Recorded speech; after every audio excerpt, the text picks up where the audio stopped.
Le fait de travailler sur la langue française est quelque chose de très bénéfique. Je pense qu'on est fait de mots.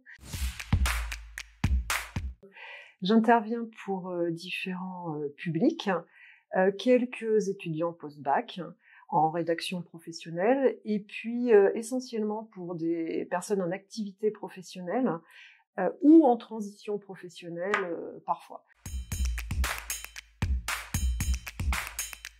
La communication écrite me manquait. J'ai intégré la rédaction d'une revue spécialisée. J'ai fait une formation de correctrice. Et puis ensuite, à la faveur d'un déménagement, je me suis installée comme correctrice indépendante.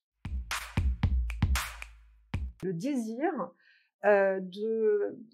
plutôt que de corriger, de rendre l'autre autonome par rapport à son écrit. J'ai suivi la formation de formateur du projet Voltaire, qui me permettait de réactualiser donc mes compétences pédagogiques. Je pars toujours d'exercices de découverte, et ensuite, à partir de l'exercice, on repose la règle. Donc on fait vraiment ça ensemble. Donc il y a une redécouverte en fait de la règle pour lui donner du sens. J'ai refait l'entraînement sur la plateforme du projet Voltaire, module supérieur, module excellence. Et puis après, j'ai travaillé avec des livres, optimiser son score au certificat Voltaire, de Marie-France Clairbeau, bien sûr, le grand livre de l'orthographe de Dominique Dumas, et puis les livres de Julien Soulier, la Bible du certificat Voltaire et le certificat Voltaire pour les nuls.